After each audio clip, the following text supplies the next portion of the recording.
So you finally assemble a team and raise enough money to start flipping houses. You hear about a property in a really good neighborhood that's being sold for an extremely competitive price, and you contacted the seller to learn more and find out that there is still tenants living there that signed a long-term lease and won't be leaving anytime soon. Here is some of the pros and cons that you should consider when buying a property that already has tenants. Before anything else, see if the 1% rule applies. The 1% rule is used to see if the rent is appropriate relative to the price of the home by seeing if it's equivalent to 1% of the home's value. So for example, a $200,000 home should have tenants that pay $2,000 or more in rent each month. In California, it's nearly impossible to get that 1%. In a different video, I will be talking about how we can get that 1% and even more in California. Anyway, let's get the downfalls out of the way first. If you're buying any home, tenants or not, you want to know exactly what you're buying. When there isn't anybody living there, it's easy to just schedule an inspection and get it done.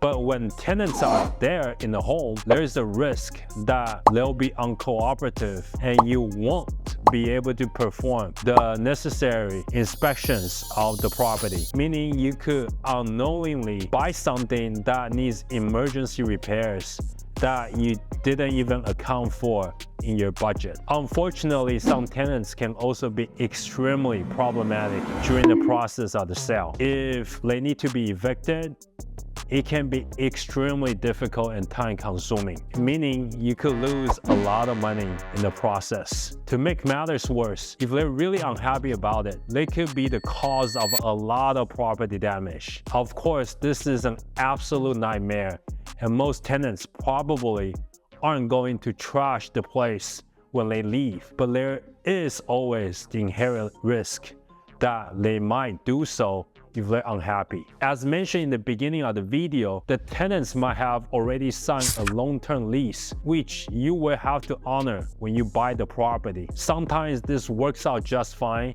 such as when the rent that they're paying follows the 1% rule. But other times, it may mean that they're paying an amount that is below market. For you, this means that you aren't going to get the maximum amount of rental income, which could be problematic. This can get worse, especially in a tenant-friendly state like California, where eviction can take anywhere from 6 to 12 months, depending on the circumstances, compared to the 30 days it takes in other states. So if you really want to invest into a property with tenants, make sure you do so in a landlord-friendly state. Personally, we've dealt with a tenant who refused to pay rent and was uncooperative, and we couldn't evict him because it was during COVID-19 pandemic. In that case, it took us a whole year to get the tenant out. And even once we did, the property was so trashed and damaged that we had to do a full gut rehab with no stone left unturned. If this were in a landlord-friendly state, the situation would have been different. So what reasons are there to make somebody want to buy a home with tenants? Honestly, there's not a lot of reasons too. You could get rental income right away. You wouldn't have to find a tenant by yourself, which certainly makes things a lot easier. Plus, you won't have any vacancy. But if you're looking to flip a home, tenants really bring more downfalls than benefits. There are benefits, but frankly, those benefits are on a scale of value and don't guarantee anything except for risk. Yes, you might have a rent-paying tenant